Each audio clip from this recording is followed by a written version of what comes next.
పెద్దపల్లి జిల్లా కేంద్రంలోని ఆర్కే గార్డెన్లో ఆల్ ఇండియా అంబేద్కర్ యువజన సంఘం ఆధ్వర్యంలో నిర్వహించిన శిక్షణ తరగతుల కార్యక్రమంలో పాల్గొని ముందుగా జ్యోతి ప్రజ్వలన చేసిన తదుపరి శిక్షణ తరగతులను ప్రారంభించిన పెద్దపల్లి శాసన సభ్యులు చింతకుంట విజయరమణారావు. ఈ సందర్భంగా ఎమ్మెల్యే విజయరమణారావు మాట్లాడుతూ ఆల్ ఇండియా అంబేద్కర్ యువజన సంఘం నిర్వహిస్తున్న శిక్షణ తరగతులు ఒక ఆశయం కోసం మంచి ఆలోచన విధానంతో ముందుకు పోవాలని అన్నారు.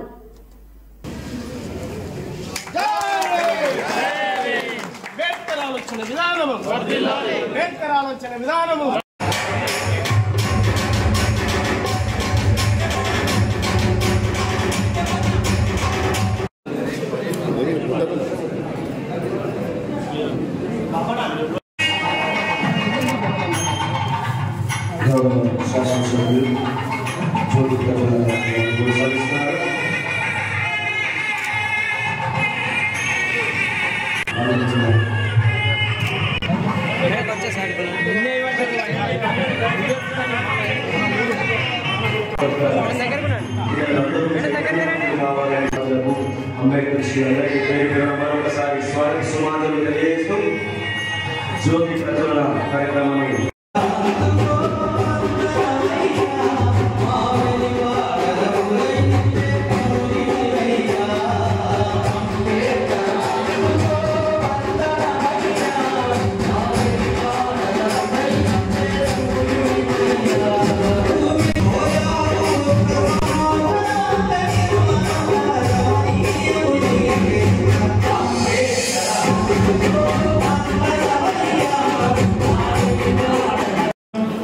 దళితుల కోసం పోరాటం చేసినటువంటి ఏకైక వ్యక్తి బాబా. దాని చాలా మంది తయారయ్యారు, చాలా మంది ఉన్నారు, కానీ ఆ రోజు ఇంతమంది లేరు. మంచిగా ఆర్టీసీ వల్ల ఆయన ఉన్న క్వార్టర్ కూడా పోయినా కరీంనగర్ ఇప్పుడున్నటువంటి ప్రతిభా మల్టీప్లెక్స్ లో ఆ మల్టీప్లెక్స్ లేకముందు ఆర్టీసీ క్వార్టర్లు ఉండే. బాబా అక్కడ క్వార్టర్లలో ఉంటుండే.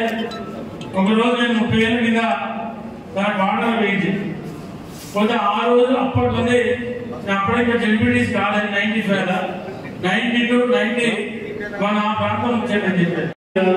చాలా మంది విద్యార్థులు వాళ్ళ ఇంజనీరింగ్ చదువుకొని పీజీ చదువుకొని ఇంకా ఉద్యోగాలు ఉన్నటువంటి సోదరులు సోదరులు ఉన్నారు. వాళ్ళందరూ కూడా భవిష్యత్తు ఇల్లు లేక ఉండటానికి ఇల్లు లేక కనీసం గుడిసె లేక అట్టి కవర్లు ఉన్నటువంటి కుటుంబాలు ఉన్నాయి మా ప్రాంతం. నేను ప్రత్యక్షంగా చూసిన అటువంటి దళిత పేద కుటుంబాలు కూడా మానవీయంగా అంటే కొంచెం ఆర్థికంగా దినాలు వాళ్ళు వస్తాయి కాబట్టి కొంచెం ఎస్టాబ్లిష్ అయ్యి ఇటువంటి నియోజకవర్గంలోనే అటువంటి పరిస్థితులు అంటే ఇంకా మారుమూల ప్రాంతాలలో పరిస్థితి ఎట్లుంటుందో ఒకసారి అది మనం ఆలోచిస్తే అది మనం చూడలేదు. ఉంటే ప్రజలు మనల్ని విశ్వసిస్తారు. నేను కులాల కంటే ఎక్కువ నా సొంత వ్యక్తులు ఎక్కువ ఉంటాను. అది ఏ కులమన్నా కానీ ఏ మతమన్నా కానీ నాకు సంబంధం లేదు. ఎందుకంటే నాతో వేలాది మంది కార్యకర్తలు ఉంటారు. మా నియోజకవర్గం 30 ఏళ్ళ రాజకీయాలు ఉన్నా అన్ని వర్గాలు అన్ని కులాల వ్యక్తులు నాతో ఉంటారు. అందరు నాతో కూర్చుంటారు. అందరు నా డైనింగ్ టేబుల్ కూర్చొని తింటారు నాతో. అందరు నా బెడ్రూమ్ లాగతారు. అందరూ మా టీచర్ లాగతారు. ఎవరికి ఎలాంటి భేదాభిప్రాయాలు ఉన్నాయి అంటే వ్యక్తి ఇంపార్టెంట్. సరే వాళ్ళ ఏదైతే మీరు శిక్షణ తరగతులు పెట్టుకున్నారో ఒక మంచి ఆశయం కోసం ఒక మంచి ఆలోచన విధానంతోనే రేపు ఏదైతే గత 75 సంవత్సరాల